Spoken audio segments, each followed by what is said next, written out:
నమస్కారం ETV news కు స్వాగతం ముఖ్యాంశాలు ఆంధ్రప్రదేశ్లో వర్షాభావ పరిస్థితుల్ని అధిగమించాలన్న చంద్రబాబు రెయిన్ గన్లు ఫైర్ ఇంజన్లతో పంటలకు నీరు సరఫరా చేయాలని అధికారులకు ఆదేశాలు నాగార్జునసాగర్ ఎడమ కాలువకు నేటి నుంచి నీటి విడుదల ఆరుతడి పంటలే వేసుకోవాలని రైతులకు తెలంగాణ ప్రభుత్వం సూచన మహా ఒప్పందంపై తెలంగాణలో అధికార ప్రతిపక్షాల మాటల యుద్దం రాష్ట్ర భవిష్యత్తు తాకట్టు పెట్టారన్న విపక్షాలు మంచి పనికి అడ్డుపడుద్దన్న సర్కారు కొత్త జిల్లాల ముసాయిదాకు అనుగుణంగా సిబ్బంది కేటాయింపు విభజన ప్రక్రియ వేగవంతం చేయాలని శాఖాధిపతులకు తెలంగాణ సర్కార్ మార్గనిర్దేశం బెజవాడ మెట్రో భూసేకరణ వేగవంతానికి చంద్రబాబు ఆదేశాలు త్వరలో నోటిఫికేషన్ 2018 నాటికి తొలిదశ పూర్తి చేసేలా కార్యాచరణ ఉండాలని స్పష్టీకరణ ఒడిశాలో భార్య మృతదేహాన్ని 10 కిలోమీటర్లు మోసిన భర్త వాహనం ఏర్పాటుకు ప్రభుత్వ వైద్య సిబ్బంది నిరాకరణ ప్రైవేటుకు ఆశ్రయించలేక గిరిజనుడి అవస్థ పెను భూకంపం ధాటికి చిగురుటాకులో వణికిన ఇటలీ 159కి చేరిన మృతుల సంఖ్య 368 మందికి గాయాలు ముమ్మరంగా సాగుతున్న శిథిలాల తొలగింపు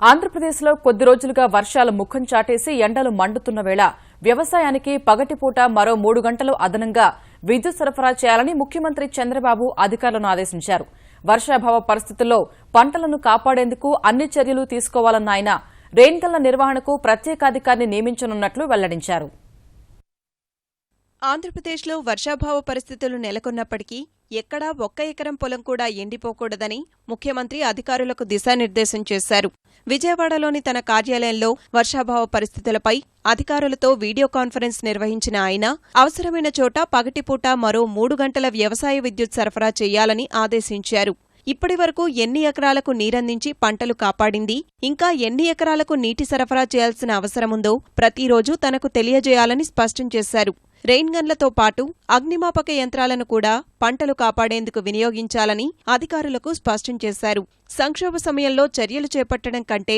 సంక్షోభం తలెత్తకుండా చర్యలు తీసుకోవడాన్ని అధికారులు అలవాటు చేసుకోవాలని సూచించారు ఏపీలో సుమారు 63,000 ఎకరాలకు నీరు లేక రైతులు ఆందోళన చెందుతుంటే రెయిన్ గన్లను సమర్థంగా ఎందుకు వినియోగించుకోలేకపోతున్నారని అధికారులపై ఆగ్రహం వ్యక్తం చేశారు 175 కోట్ల రూపాయలు ఖర్చు పెట్టి రెయిన్ గన్లను సమకూర్చామన్న ఆయన వాటిని సకాలంలో వాడుకోకపోతే ఉపయోగం ఏముందని ప్రశ్నించారు రెయిన్ గన్లను అవసరమైన ప్రాంతాలకు తరలించడం సహా వాటి సమర్థ నిర్వహణకు ప్రత్యేకంగా అధికారిని నియమించాలని ఆదేశించారు పంటలు కాపాడడం కేవలం ప్రభుత్వానిదే బాధ్యత కాదని రైతులు సహకరించాలన్న ముఖ్యమంత్రి 5 ఎకరాల్లోని పంటను కాపాడేందుకు సెంటు భూమిలో పంటకుంటను ప్రభుత్వ ఖర్చుతో తవ్విస్తామంటే అన్నదాతలు ముందుకు రాకపోతే ఎలా అని ఆవేదన వ్యక్తం చేశారు పంటకుంటల ప్రయోజనాన్ని వివరించి రైతుల్ని ఒప్పించే విషయాల్లో అధికారులు విఫలమయ్యారని అసంతృప్తి వ్యక్తం చేశారు పంటకుంటలు ఏర్పాటు చేసిన చోట్ల భూగర్భ జలాలు మెరుగుపడ్డాయని రెయిన్ గన్ల వినియోగం తేలికైందన్నారు అందుబాటులో నీరు ఉన్నా గోదావరి జిల్లాల్లోని మెట్ట ప్రాంతాల్లో నీటి నిర్వహణలో ఎందుకు విఫలమయ్యారో కలెక్టర్లు సమాధానం చెప్పాలని అన్నారు తక్షణం కరువు పరిస్థితి ఉత్పన్నమైన భూములకు నీరందేలా చర్యలు తీసుకోవాలని ఆదేశించారు సాంకేతిక పరిజ్ఞానం అందుబాటులో అత్యాధునిక పరికరాలు ఉన్నప్పటికీ వినియోగంలో విఫలం కావడం సరికాదని చంద్రబాబు అన్నారు వర్షపాతం భూమిలో తేమ వివరాలు ఎప్పటికప్పుడు తీసుకొని అందుకు అనుగుణంగా చర్యలు చేపట్టాలని అన్నారు వ్యవసాయ శాఖ జలవనరుల శాఖలతో పాటు మిగిలిన శాఖలు సమన్వయంతో పనిచేయాలని సూచించారు రెయిన్ గన్లు సొంతంగా కావాలనుకునే రైతులకు 50% రాయితీపై అందించాలని చెప్పారు స్ప్రింక్లర్లు బిందు సేద్యాన్ని రైతులకు అందుబాటులో తీసుకురావాలని నిర్దేశించారు నల్గొండ జిల్లా రైతుల వ్యవసాయ అవసరాల కోసం సాగర్ ఎడమ కాలువ ద్వారా నేటి నుంచి నీరు విడుదల చేస్తున్నట్లు తెలంగాణ మంత్రి జగదీష్ రెడ్డి తెలిపారు నవంబర్ 11 వరకు 6 విడతలుగా నీరు విడుదల చేస్తామన్న ఆయన రైతులు ఆరుతడి పంటలు మాత్రమే వేసుకోవాలని సూచించారు ప్రజల తాగునీటి అవసరాల దృష్ట్యా 93 చెరువుల్ని నింపేందుకు ఏఎంఆర్ ప్రాజెక్టు నుంచి నీరు విడుదల చేస్తున్నట్లు జగదీష్ రెడ్డి చెప్పారు విడతగా అంటే 25వ తారీఖు నుండి 5వ తారీఖు వరకు నీళ్లు విడుదల చేస్తా ఉన్నాం. రోజుకు 8,000 క్యూసెక్ల చొప్పున విడుదల చేస్తాం. ఈ 6 విడతల్లో కలిపి దాదాపుగా 90 రోజులు నీళ్లు విడుదల చేసే అవకాశం ఉంది. ఈ 90 రోజులలో వచ్చే పంటలు మాత్రమే వేసుకోవాలి. అంతకుమించి ఎక్కువ కాలం తర్వాత వచ్చే పంటలు వేసుకుంటే మాత్రం ఇబ్బంది అవుతుంది. ఆరుతడి పంటలకు సంబంధించి కూడా మీకు విత్తనాలకు కావాల్సిన ఏర్పాట్లు కూడా చేస్తా ఉన్నాం. మహా ఒప్పందంతో రాష్ట్ర భవిష్యత్తుని ముఖ్యమంత్రి కేసీఆర్ మహారాష్ట్రకు తాకట్టు పెట్టి వచ్చారని తెలంగాణ పీసీసీ అధ్యక్షుడు ఉత్తమ్ కుమార్ రెడ్డి ఆరోపించారు. కేసీఆర్ నియంతృత్వ ఏకపక్ష ధోరణితో వ్యవహరిస్తున్నారని మండిపడ్డ ఆయన పునరాకృతి పేరుతో వేల కోట్ల ప్రజాధనాన్ని ప్రభుత్వం వృధా చేస్తోందని ఆరోపించారు. తెరాస ప్రభుత్వానికి చిత్తశుద్ది ఉంటే వెంటనే సమగ్ర ప్రాజెక్టు నివేదికల్ని బయటపెట్టాలని ఉత్తమ్ డిమాండ్ చేశారు. తప్పుడు ఆరోపణలు చేస్తే కేసులు పెడతామన్న ముఖ్యమంత్రి బెదిరింపులకు భయపడేది లేదని స్పష్టం చేశారు. 52 మీటర్లు ప్రాజెక్టు కట్టాలంటే 148 సంతకం పెట్టొచ్చి అదేదో గొప్పగా సంబరాలు చేసుకోవడం ఏందండి ఇది? 148 మీటర్లో మహారాష్ట్రలో 1 ఎకరం ముంపు లేదు. మహారాష్ట్ర దాటొచ్చిన నీళ్లు ఇవ్వి దానికి సంతకం పెట్టడానికి ఆయనకు అబ్జెక్షన్ ఏముంటది? ఈ ప్రాజెక్టు విషయంలో మీరు అపాయింట్ చేసిన ఇంజనీర్ల కమిటీయే తమ్మిడిహట్టి దగ్గరనే ప్రాజెక్టు కట్టాలి, మేడిగడ్డ దగ్గర ప్రాజెక్టు షిఫ్ట్ చేస్తే అది చాలా నష్టంతో మరి ఆ ప్రాజెక్టు జరుగుతుందని చెప్పి మనం చేశారు. కేసీఆర్ గారు చెప్తారు కదా, గతంలో ముఖ్యమంత్రులు హెలికాప్టర్లు పోయేవారు, నేను ఇంజనీర్లు పంపిస్తున్నా అని గొప్ప చెప్పుకున్నాడు కదా. ఆ హెలికాప్టర్లో పోయిన ఇంజనీర్లే ఇచ్చిన రిపోర్ట్ ఇది. ఇది వాస్తవం కాకుంటే మీరు చెప్పించే ఏ శిక్షకైనా మేము సిద్ధం. తుమ్మిడిహట్టి ఎత్తును 152 మీటర్ల నుంచి 148 మీటర్లకు తగ్గించి ఒప్పందం చేసుకోవడం వల్ల తెలంగాణపై 50,000 కోట్ల రూపాయల మేర భారం పడుతుందని తెలుగుదేశం ఆరోపించింది. ఎత్తు తగ్గించడం వల్ల తెలంగాణ ప్రజలు నీటి హక్కులు కోల్పోతారన్న తెలుగుదేశం తెలంగాణ కార్యనిర్వాహక అధ్యక్షుడు రేవంత్ రెడ్డి ప్రజాధనాన్ని దోచుకోవడానికే ప్రాజెక్టుల పునరాకృతి చేపట్టారని ఆరోపించారు. తెలంగాణను పూర్తిగా సస్యశ్యామలం చేస్తానన్న కేసీఆర్ రంగారెడ్డి జిల్లాలో ఎందుకు ప్రాజెక్టుల నిర్మాణాలను ఆపేశారో చెప్పాలని డిమాండ్ చేశారు. ఒప్పందాలకు సంబంధించి సాంకేతిక నిపుణుల మధ్య జరిగిన సమావేశ వివరాలను ఇవాళ బహిర్గతం చేస్తానని చెప్పారు. ఆత్మ కంపెనీకి కాంట్రాక్టులు కట్టబెట్టడానికి ఈ రోజు మహా దగా ఒప్పందాన్ని చేసుకున్నాడు ఈ రాష్ట్ర ముఖ్యమంత్రి గారు. అవినీతికి పాల్పడడానికి కేవీపీ గారి సంబంధించిన బినామీ కంపెనీకి టెండర్లు ఇవ్వడానికి మేడిగడ్డ దగ్గర రిజర్వాయర్లను నిర్మిస్తాము, బ్యారేజ్లను నిర్మిస్తామని రాష్ట్ర ప్రభుత్వం ముందుకొస్తుంది. పైన ఉన్న తుమ్మిడిహట్టి దగ్గర బ్యారేజ్ను కట్టి నీళ్లు కాలువల ద్వారా తెచ్చుకోవాల్సింది కింద ఎక్కడో మేడిగడ్డ దగ్గర కట్టి మళ్లీ పైకి నీళ్లు ఎత్తుతున్నారు. ఈనాడు ఎత్తిపోతల పథకాల ముసుగులో 50,000 కోట్ల రూపాయల దోపిడీకి రాష్ట్ర ప్రభుత్వం పాల్పడుతున్నది. విపక్షాల ఆరోపణలను తోసిపుచ్చిన తెలంగాణ విద్యుత్ శాఖ మంత్రి జగదీష్ రెడ్డి ప్రాజెక్టులపై అవగాహన లేని మాటలు మానుకోవాలని హితవు పలికారు. గత పాలకుల వ్యూహాత్మక వైఖరి వల్లే తెలంగాణకు అన్యాయం జరిగిందన్న ఆయన విపక్ష నేతలు అనవసర రాద్ధాంతాలు మానుకుని ప్రభుత్వానికి సహకరించాలని సూచించారు. నాయకులలో ఈ దేశంలోనే కేసీఆర్ మించిన టీచర్ లేడు, కేసీఆర్ మించిన ఇంజనీర్ లేడు. రాజకీయ నాయకులలో ప్రతి చుక్క నీటిని కృష్ణా గోదావరి జలాల్లో మనకున్న హక్కుని ఎట్లా వాడుకోవాలనే విషయంలో ఏ మధ్యరాత్రి లేపి ఎవరు అడిగినా చెప్పడానికి కేసీఆర్ తప్ప ఇంకోటి కూడా ఆ విషయంలో నాలెడ్జ్ లేదు. దురదృష్టవశాత్తు ప్రతిపక్షం అనగానే ప్రభుత్వం ఏం చేసినా మనం వ్యతిరేకించాలి అని ఒక తెలివి తక్కువ ఆలోచనలో పోయి ప్రభుత్వం చేసే మంచి కార్యక్రమాలను అడ్డుకునే ప్రయత్నం చేస్తూ ఉన్నారు. ప్రతి చుక్క నీటిని ఎట్లా వీలైతే అట్లా తీసుకొచ్చుకొని రైతాంగానికి ఆసరాగా ఉండాలి, అండగా ఉండాలనే ఆలోచన చేయకుండా అభివృద్ధిని అడ్డుకునే ప్రయత్నం చేస్తే ప్రజలు ఎట్టి పరిస్థితులు కూడా క్షమించరు. దసరా నుంచి ఉనికిలోకి తీసుకురానున్న కొత్త జిల్లాలకు అవసరమైన అధికారులు, సిబ్బంది విభజన ప్రక్రియపై తెలంగాణ ప్రభుత్వం దృష్టి సారించింది. ఈ ప్రక్రియను వెంటనే చేపట్టాలంటూ అన్ని శాఖల ముఖ్య కార్యదర్శులు, శాఖాధిపతులను ఆదేశించింది. కొత్త జిల్లాల ముసాయిదాకు అనుగుణంగా కేటాయింపుల ప్రతిపాదనలు సిద్ధం చేయాలని సూచించింది. పరిపాలనా సౌలభ్యం కోసం జిల్లాల సంఖ్యను పెంచాలని నిర్ణయించిన తెలంగాణ సర్కారు అందుకు సంబంధించిన కార్యాచరణను వేగవంతం చేసింది. కొత్త జిల్లాలకు అధికారులు, సిబ్బంది విభజన ప్రక్రియను వెంటనే చేపట్టి ఉద్యోగుల కేటాయింపుల ప్రతిపాదనలు సిద్ధం చేయాలని ఉన్నతాధికారులను ఆదేశించింది. కలెక్టర్లు, జాయింట్ కలెక్టర్లు మినహా ఇతర అధికారులు ఉద్యోగుల విభజన, కేటాయింపుల బాధ్యతను శాఖాధిపతులే నిర్వహించాలని తాజా ఆదేశాల్లో నిర్దేశించింది. ముసాయిదా గడువు ముగిసే నాటికి జాబితాలను సిద్ధం చేయాలని స్పష్టం చేసింది. విభజన అనంతరం ఏవైనా పోస్టులకు కేటాయించేందుకు అవసరమైన అధికారులు అందుబాటులో లేకపోతే పదోన్నతులు చేపట్టాలని ప్రభుత్వం సూచించింది. ఒకవేళ పదోన్నతులకు అర్హులు లేని పక్షంలో అదనపు బాధ్యతలు, పూర్తి అదనపు బాధ్యతలతో వారిని నియమించాలని పేర్కొంది. అన్ని శాఖల్లో పెండింగ్లో ఉన్న పదోన్నతులను పూర్తి చేయాలన్న ప్రభుత్వ ఆదేశాలతో సాధారణ పరిపాలన శాఖ రంగంలోకి దిగింది. డీపీసీల ద్వారా అన్ని శాఖల్లోనూ వీటిని అమలు చేస్తున్నారు. నెలాఖరు వరకు అన్ని శాఖల్లో పదోన్నతులు పూర్తి కానున్నాయి. మరోవైపు ఏపీ, తెలంగాణ మధ్య ఉద్యోగులు, అధికారుల తుది కేటాయింపులపై ఈ నెల 29న ఇరు రాష్ట్రాల సీఎస్లతో సమన్వయ కమిటీ సమావేశం జరగనుంది. కొత్త జిల్లాల ఏర్పాటు నేపథ్యంలో కేటాయింపులను సత్వరమే పూర్తి చేయాలని ఈ సమావేశంలో తెలంగాణ సీఎస్ కోరనున్నారు. ఇక ప్రభుత్వ ప్రధాన కార్యదర్శి రాజీవ్ శర్మ మరో 3 నెలల పదవీకాలం పెంపుపై సోమవారం కేంద్ర ప్రభుత్వం ఉత్తర్వులు జారీ చేయనుంది. సీఎస్ పదవీకాలం పెంపును ఇప్పటికే ప్రభుత్వం ఆమోదించగా గతంలో 3 నెలలు, తాజాగా 3 నెలలు కలిపి మొత్తం పదవీకాలం పెంపుదల 6 నెలలు కానుంది. ఈ ఏడాది సాధారణం కంటే ఎక్కువ వర్షపాతం పడుతుందని భారత వాతావరణ శాఖ పునరుద్ఘాటించింది. 2016లో సాధారణ వర్షాలు మాత్రమే కురుస్తాయని ప్రైవేటు సంస్థ స్కైమేట్ తన అంచనాల్ని సవరించినప్పటికీ ఐఎండీ ఈ మేరకు ప్రకటన చేసింది. వర్షపాతం లోటుకు కారణమయ్యే ఎల్నినో పరిస్థితులు పూర్తిగా తొలగిపోయాయని స్పష్టం చేసింది. అయితే నైరుతి రుతుపవనాలకు ఊతమిచ్చి సెప్టెంబర్లో మంచి వర్షాలు కురిసేందుకు ఉపకరిస్తుందని భావించిన లానినో రాక ఆలస్యమైందని వాతావరణ శాఖ వివరించింది. ఆగస్టు, సెప్టెంబర్ మధ్య లానినో ప్రభావం చూపాల్సి ఉన్నప్పటికీ సముద్ర ఉపరితల ఉష్ణోగ్రత తగ్గే ప్రక్రియ అంచనా వేసిన దానికంటే నెమ్మదిగా సాగుతూ ఉండడమే ప్రస్తుత పరిస్థితికి కారణమని వివరించింది. స్కైమేట్ తరహాలో అంచనాలు సవరించేందుకు నిరాకరించిన ఐఎండీ ఈ ఏడాది 106% వర్షపాతం నమోదవుతుందన్న ప్రకటనకు కట్టుబడి ఉన్నట్లు స్పష్టం చేసింది. ఇటలీని అతలాకుతలం చేసిన శక్తివంతమైన భూకంపం కారణంగా మరణించిన వారి సంఖ్య 159కు చేరింది. మరో 368 మంది గాయపడగా లెక్కలేనంత మంది శిథిరాల కింద చిక్కుకుని సాయం కోసం ఎదురుచూస్తున్నారు. నొర్సియా పట్టణ సమీపంలో స్థానిక కాలమానం ప్రకారం బుధవారం తెల్లవారుజామున 6.2 తీవ్రతతో భూకంపం సంభవించిన తర్వాత కొండ ప్రాంతాల్లోని అమట్రైస్, ఆకుమోలి పట్టణాలు, ప్రత్యేకించి పెస్కారా డెల్ ట్రొంటో గ్రామంలో పరిస్థితి దయనీయంగా మారింది. ఎటు చూసినా శిథిలాలు, మట్టి దిబ్బలే కనిపిస్తుండగా వాటి కింద చిక్కుకున్న వారిని రక్షించేందుకు సహాయక బృందాలు ముమ్మరంగా పనిచేస్తున్నాయి. అయిన వారిని కోల్పోయిన కుటుంబాలు కన్నీరు మున్నీరుగా విలపిస్తుండగా గల్లంతైన వారు సజీవంగా బయటపడాలని బంధువులు ప్రార్థనలు చేస్తున్నారు. మరోమారు ప్రకంపనలు వస్తాయేమోనని ఇళ్లలోకి వెళ్లేందుకు భయపడ్డ ప్రజలు రాత్రంతా చలిలో ఆరుబయటే గడిపారు. ఇప్పటికే అనేక మంది శిథిరాల కింద చిక్కుకుని ఉండటం సహా క్షతగాత్రుల్లో కొందరి పరిస్థితి విషమంగా ఉన్నందున మృతుల సంఖ్య మరింత పెరిగే ప్రమాదం ఉందని ఇటలీ ప్రధాని మట్టియో రెంజీ తెలిపారు. Quello che è accaduto è francamente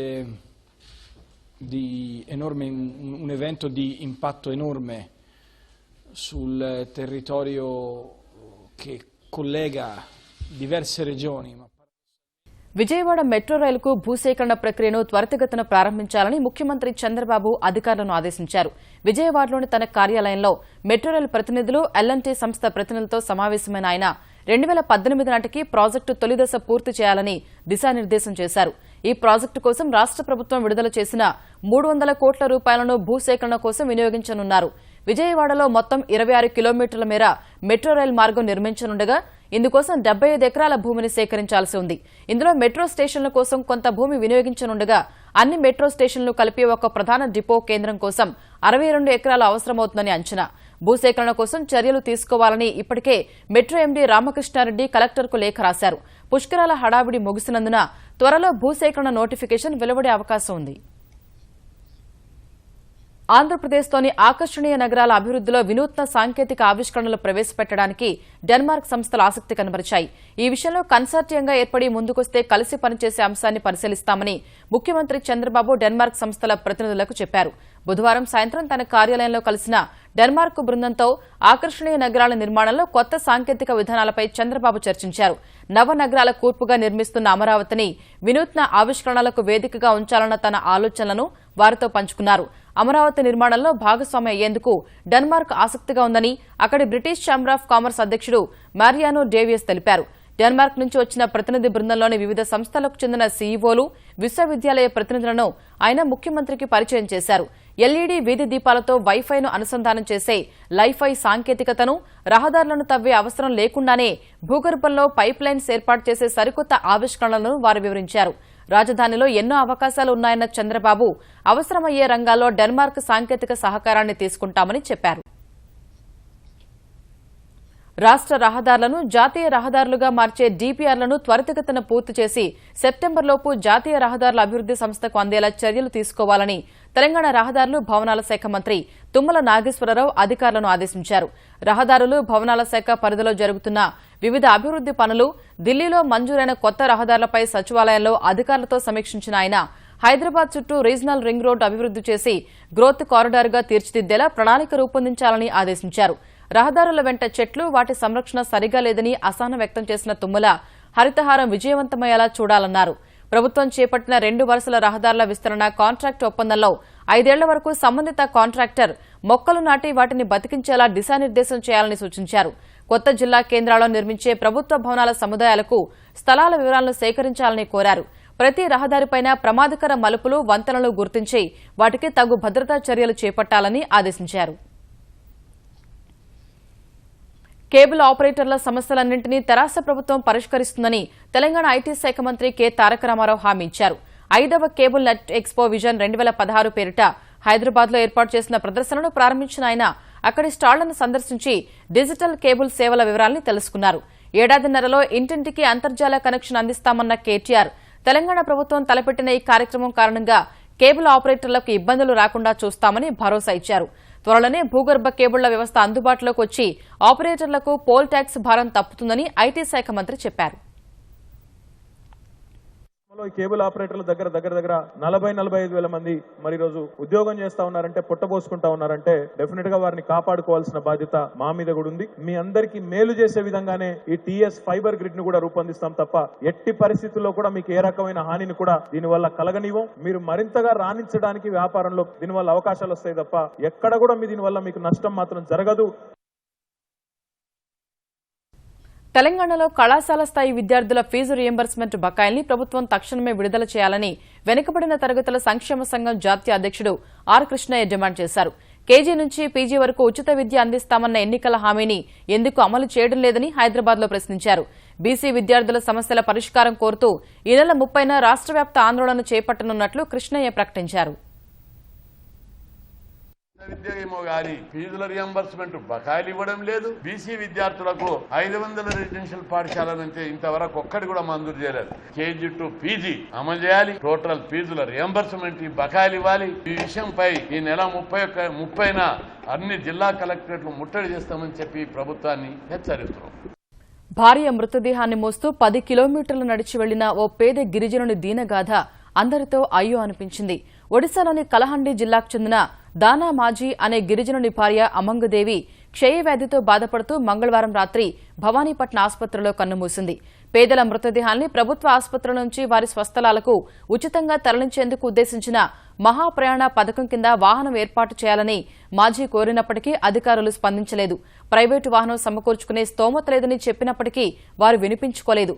చేసేది లేక భార్య మృతదేహాన్ని వస్త్రంలో చుట్టి 60 కిలోమీటర్ల దూరానున్న స్వగ్రామం మేల్ఘారాకు తన 12 ఏళ్ల కుమార్తెతో కలిసి మాజీ బయలుదేరాడు. అలా భార్య మృతదేహాన్ని భుజాన వేసుకుని 10 కిలోమీటర్లు నడుచుకుంటూ వెళ్లగా మాజీని చూసిన కొందరు విలేకరులు వివరాలు అడిగి తెలుసుకున్నారు. వారి చొరవ మేరకు జిల్లా కలెక్టర్ ఏర్పాటు చేసిన వాహనం మిగిలిన 50 కిలోమీటర్ల ప్రయాణానికి ఉపయోగపడింది. ఆఫ్ఘనిస్తాన్లో ఉగ్రవాదులు మరోమారు రెచ్చిపోయారు. కాబూల్లోని అమెరికా విశ్వవిద్యాలయంపై దాడికి ఒడిగట్టి ఒకరిని బలిగొన్నారు. మారణాయుధాలతో విశ్వవిద్యాలయంలోకి చొరబడ్డ ముష్కరులు తరగతి గదుల్లోకి గ్రనేడ్లు విసురుతూ కనిపించిన వారిపై కాల్పులు జరుపుతూ బీభత్సం సృష్టించారు. ఉగ్రవాదుల కాల్పులో విశ్వవిద్యాలయ భద్రతా సిబ్బంది ఒకరు మరణించగా మరో 18 మంది గాయపడ్డారు. భయభ్రాంతులకు గురైన విద్యార్థులు, అధ్యాపకులు బల్లల కింద దాక్కున్నారు. రంగంలోకి దిగిన ఆఫ్ఘనిస్తాన్ సైన్యం కొద్ది గంటల పాటు శ్రమించి లోపల చిక్కుకున్న విద్యార్థులు, అధ్యాపకుల్ని రక్షించింది. దాడిలో ఎంతమంది ముష్కరులు పాల్గొన్నారన్న అంశంపై ఇప్పటికీ స్పష్టతకు రాని అధికారులు ఉగ్రవాదుల కోసం విశ్వవిద్యాలయం మొత్తాన్ని జల్లెడ పడుతున్నారు. ప్రపంచంలోనే అతిపెద్ద విమానంగా పేరొందిన ఎయిర్ ల్యాండర్ 10 బుధవారం ప్రమాదానికి గురైంది. ఇటీవల తొలి టెస్ట్ ఫ్లైట్ ను విజయవంతంగా పూర్తి చేసుకున్న ఎయిర్ ల్యాండర్ కు రెండో టెస్ట్ ఫ్లైట్ లో ఈ ప్రమాదం జరిగింది. యూకేలోని బెడ్ఫోర్డ్ షైర్లోని కార్డింగ్టన్ ఎయిర్ ఫీల్డ్ లో దిగుతుండగా క్రాష్ ల్యాండ్ అయింది. విమానం భూమిని తాకడం వల్ల కాక్పిట్ భాగం కాస్త దెబ్బతిన్నట్లు అధికారులు వెల్లడించారు. సిబ్బంది సహా ఎయిర్లాండర్లో ఉన్నవారంతా సురక్షితంగా ఉన్నారని, ఎవరికీ గాయాలు కాలేదని ఈ విమానాన్ని తయారు చేసిన హైబ్రిడ్ ఎయిర్ వెహికల్ సంస్థ వెల్లడించింది. ఈ ఘటనపై విచారణ జరుపుతున్నట్లు వివరించింది. 25 మిలియన్ యూరోల విలువైన ఈ విమానం 302 అడుగుల పొడవు, 8 అంతస్తుల ఎత్తు ఉంటుంది. అమెరికా మిలిటరీ అవసరాల కోసం రూపొందించిన ఈ విమానం ప్రస్తుతం పరిశీలన దశలో ఉంది. విమాన ప్రయాణికులు ఆకాశ వీధిలో విహరిస్తూ అంతర్జాల ప్రపంచంతో అనుసంధానమయ్యే రోజు త్వరలోనే వచ్చే అవకాశం ఉంది. విమానాల్లో వైఫై సదుపాయం కల్పించడంపై విస్తృత కసరత్తు చేస్తున్న కేంద్ర ప్రభుత్వం ఆ దిశగా 10 రోజుల్లో సానుకూల నిర్ణయం తీసుకోనుందని తెలిసింది. ప్రస్తుతం భారత గగనతలంలో ప్రయాణిస్తున్న విమానాల్లో చరవాణులు, అంతర్జాలం ఉపయోగించేందుకు వీలు లేకపోగా వైఫై సదుపాయం కల్పన అంశాన్ని పరిశీలిస్తున్నట్లు పౌర విమానయాన శాఖ కార్యదర్శి ఆర్ఎన్ చౌబే వెల్లడించారు. వైఫైతో పాటు ఫోన్ కాల్స్ చేసుకునే వెసులుబాటు కూడా కల్పించొచ్చని తెలిపారు. భారత గగనతలంలో ప్రయాణించే దేశీయ, విదేశీ విమానయాన సంస్థలకు ఈ నిర్ణయం వర్తిస్తుందన్న చౌబే, భద్రతాపరమైన సవాళ్లను ఎదుర్కొనేందుకు సంబంధిత సంస్థలు తగిన జాగ్రత్తలు తీసుకుంటాయని వివరించారు. ముఖ్యాంశాలు మరోసారి. ఆంధ్రప్రదేశ్లో వర్షాభావ పరిస్థితులను అధిగమించాలన్న చంద్రబాబు, రెయిన్ గన్లు, ఫైర్ ఇంజన్లతో పంటలకు నీరు సరఫరా చేయాలని అధికారులకు ఆదేశాలు.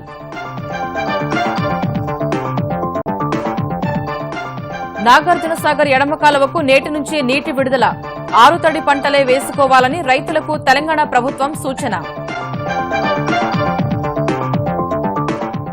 మహా ఒప్పందంపై తెలంగాణలో అధికార, ప్రతిపక్షాల మాటల యుద్దం, రాష్ట్ర భవిష్యత్తు తాకట్టు పెట్టారన్న విపక్షాలు, మంచి పనికి అడ్డుపడొద్దన్న సర్కారు. కొత్త జిల్లాల ముసాయిదాకు అనుగుణంగా సిబ్బంది కేటాయింపు, విభజన ప్రక్రియ వేగవంతం చేయాలని శాఖాధిపతులకు తెలంగాణ సర్కారు మార్గనిర్దేశం. బెజవాడ మెట్రో భూసేకరణ వేగవంతానికి చంద్రబాబు ఆదేశాలు, త్వరలో నోటిఫికేషన్, 2018 నాటికి తొలిదశ పూర్తి చేసేలా కార్యాచరణ ఉండాలని స్పష్టీకరణ. ఒడిశాలో భార్య మృతదేహాన్ని 10 కిలోమీటర్లు మోసిన భర్త, వాహనం ఏర్పాటుకు ప్రభుత్వ వైద్య సిబ్బంది నిరాకరణ, ప్రైవేటును ఆశ్రయించలేక గిరిజనుడి అవస్థ. పెను భూకంపం ధాటికి చిగురుటాకులా వణికిన ఇటలీ, 159కి చేరిన మృతుల సంఖ్య, 368 మందికి గాయాలు, ముమ్మరంగా సాగుతున్న శిథిలాల తొలగింపు.